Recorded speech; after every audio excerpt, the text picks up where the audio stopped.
नमस्ते सर्वांना, उज्ज्वला जर्नी या माझ्या छोट्याशा ब्लॉगमध्ये माझ्या यूट्यूब फॅमिलीचं मी स्वागत करते। आज आपण दुधी भोपळ्यापासून अप्रतिम चवीचा असा हलवा करणार आहोत। त्याच्यासाठी मी दुधी एक घेतलेला आहे आणि तो स्वच्छ धुवून पुसून पण घेतलेला आहे पहा। याच्या आता आपण हा पुढील भाग आणि पाठीमागील भाग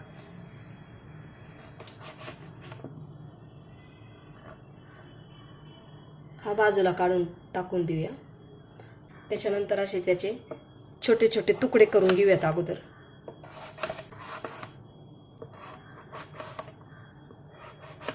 आता वरची जी साल आहे ती आपण काढून घेऊ।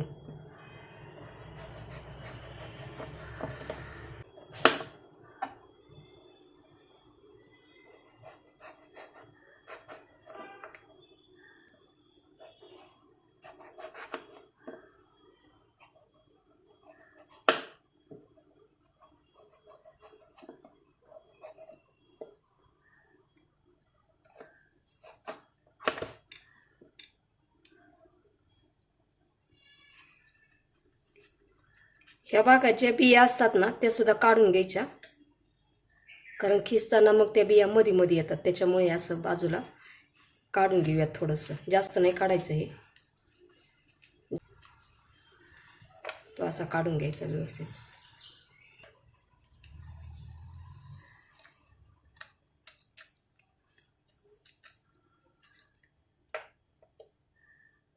एका पातेल्यामध्ये पाणी घेऊन या फोडी आपण याची साल काढून हे पाण्यामध्ये टाकून घेऊयात। हे पहा, सर्व फोडी आपण पाण्यामध्ये टाकून घेतलेल्या आहेत। हे आता आपण स्वच्छ धुवून घेऊयात। 2 पाण्याने स्वच्छ धुवून घेतलेलं आहे आणि आता आपण हे खिसून घेऊयात। याच्यावरती आपण खिसून घेऊ।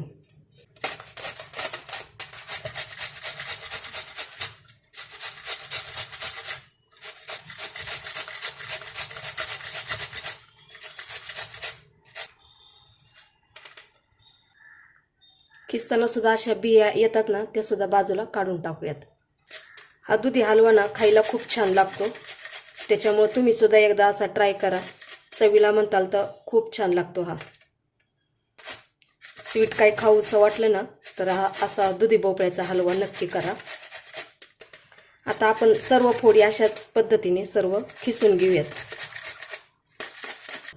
भोपळा आपण सर्व खिसून घेतलेला आहे। याच्यामध्ये जर असं बी लागत असेल ना तर ती बी काढून टाकायची, आणि जे खिसताना असे जे तुकडे राहतात ना ते सुद्धा छान लागतात नंतर शिजल्यानंतर। कढई तापलेली आहे आणि आता जो आपण भोपळ्याचा खिस खिसून घेतलेला आहे तो आता याच्यामध्ये जे पाणी असतं ना त्याच्यामुळे अगोदर आपण हा वाफलून घेणार आहोत असंच, म्हणजे मग याच्यातलं पाणी सर्व निघून जाईल। छोटा मोठा गॅस करून हे सर्व असं सुकून घ्यायचं सर्व खीस।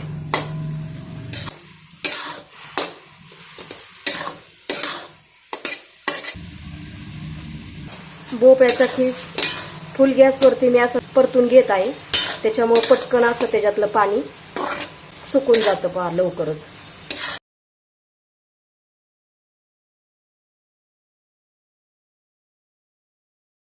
सुकलेले आहे सर्व हा खीस। आता याच्यामध्ये आपण 2 ते 3 टेबलस्पून तूप टाकून घेऊयात।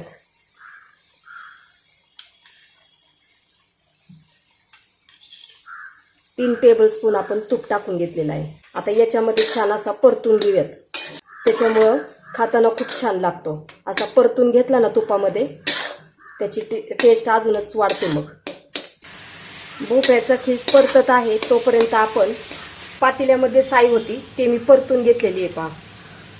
आता आपल्याकडे लगेचच खवा घरात शिल्लक नसतो, त्याच्यामुळे मी बराच वेळा आहे ना हलवा करताना मी अशी साई आटून घेते आणि त्याच्यानंतर मग आपण ती खव्यामध्ये याच्यानंतर आपण हलव्यामध्ये टाकून घेणार आहोत। हे पहा, अशा पद्धतीने साई छान अशी आटून घ्यायची, साखर न टाकता, कारण हलव्यामध्ये आपण नंतर साखर टाकणारच आहोत, त्याच्यामुळे अशी मी तयार करून घेतलेला आहे। असं खवा नसेल तरी सुद्धा चालतो, याची साई आटून घ्यायची। तुपामध्ये छान परतून घेतलेला आहे। आता याच्यामध्ये आपण 1 वाटी भोपळ्याचा खीस होता तर त्याच्यामध्ये आपण साखर टाकून घेऊयात. 1 वाटी भोपळ्याचा किस, त्याला 1 वाटी साखर टाकून घेत आहे. हे प्रमाण अगदी परफेक्ट आहे पहा. तुम्हाला जर याच्यापेक्षा गोड पाहिजे असेल तर 2-3 टेबलस्पून तुम्ही वाढवू शकता. आणि जर गोड नको असेल जास्त तर मग अर्धी वाटी साखर टाकली तरी सुद्धा चालेल. साखर वितळली आहे ना, त्याच्यामध्ये छान असा भोपळ्याचा खीस आता शिजून होईल पहा.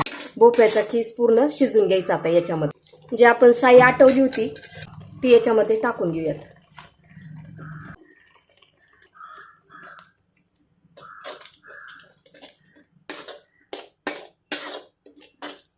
आता या स्टेपला गॅस फुल करायचा नाही, मंद गॅसवरतीच हे सर्व प्रोसेस होऊन द्यायची आणि भोपळ्याचा खीस चांगला शिजून घ्यायचा. मग खाताना कचकच लागत नाही, छान असा मऊ शिजून घ्यायचं. याच्यामध्ये मी थोडेसे मनुके टाकून घेत आहे. तुमच्याकडे चारोळे असतील तर चारोळे सुद्धा टाकले ना खूप छान लागतात. जास्त याला ड्रायफ्रूट वापरायचे नाहीत. भोपळ्याचं कसं असतो, जो ओरिजिनल त्याचा जो सुवास असतो ना तोच खूप छान लागतो खाताना. त्याच्यामुळे जास्त ड्रायफ्रूट या हलव्यामध्ये टाकायचे नाहीत. मी मंद गॅस केलेला आहे आणि याच्यावरती आपण झाकण ठेवून घेऊयात. त्याच्यामुळं हलवा छान शिजल. 1 मिनिट झालेला. याच्यावरील आपण झाकण काढून घेऊ.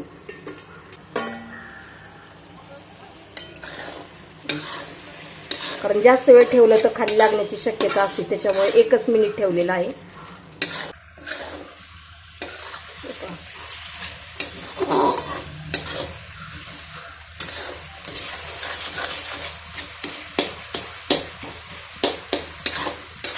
याच्यामध्ये अगदी थोडासा आपण हिरवा रंग टाकून घेत आहोत.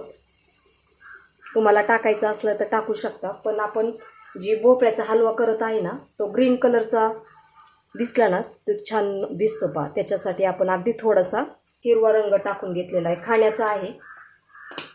स्वीटच्या दुकानामध्ये पण पहा असे कलर वगैरे टाकतात, त्याच्यामुळे आपल्याला एकदम छान वाटतं. विलायची पावडर टाकून घेणार आहोत स्वादानुसार. आपला दुधी हलवा तयार झालेला आहे. तुम्हाला जर ओलसर खाण्यासाठी आवडत असेल ना तर तुम्ही आत्ता या स्टेपला गॅस बंद करा. आणि जर तुम्हाला अजूनही सुक्का पाहिजे असेल तर मंद गॅसवरती असं थोडा वेळ हलवत राहायचं, मग छान होतो हा हलवा. थंड होईपर्यंत आपण असंच कढईमध्ये ठेवणार आहोत.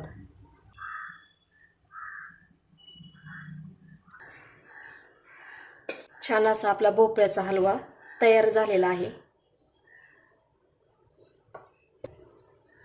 आपला अप्रतिम असा भोपळ्याचा हलवा तयार झालेला आहे. तुम्ही एकदा नक्की ट्राय करा.